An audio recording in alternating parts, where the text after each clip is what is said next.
They said need to have drafting has to be done. I just give them a outline. They make a drawing according to my specification. But you never had an assistant in Michigan. Were you sitting in the office? Do you remember the building? And were you working by yourself in Michigan? Or were there other people in the building? Yeah, a whole bunch of them. There was, I talked to Lynn, Frank Sprato. Frank Sprato? That's another draftsman. And he worked with you in the Cole Buick department? Yeah. Frank's still around? Yeah. I actually... He's been very nice to me. Well, it's Frank Sprato Sr. and it's Frank Sprato, I think. Yeah, he invited me out to the house. His wife is just a fabulous cook. Oh, they invited me over too.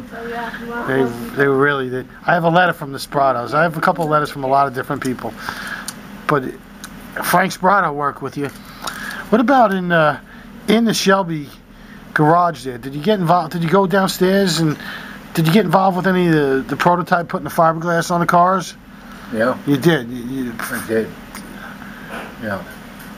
Do you remember any of that? Like, I actually laid up fiberglass piece myself too, you know.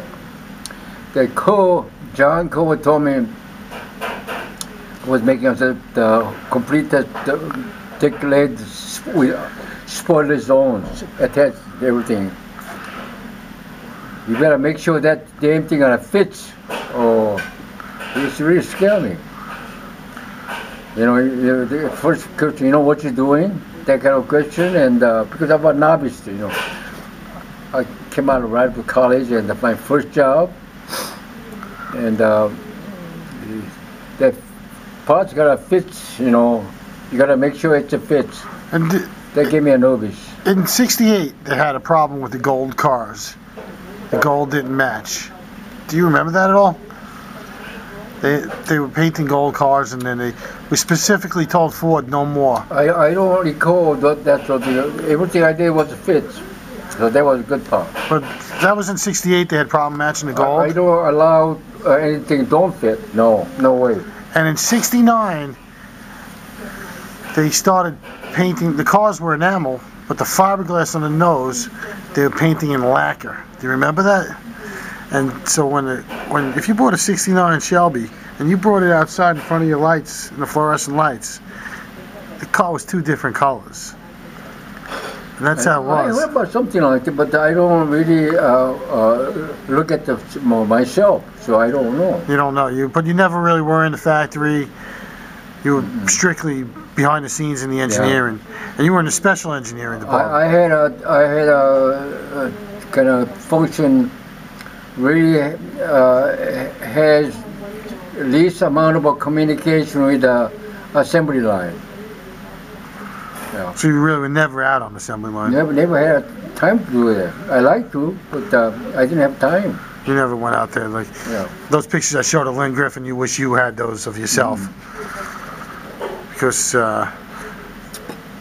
when did you come to Michigan? It was in. Come to Michigan. November '67? Well, that was, I really have to figure it out. It might have been October '67, November '67? After all the 68 was done, then we have noticed from LA airport, lease is up, we have to vacate the place in a hurry.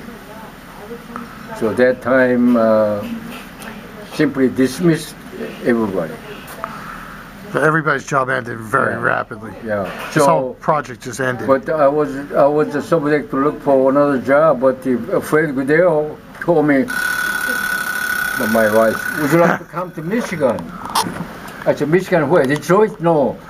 Iowa, Michigan. Never heard that town before.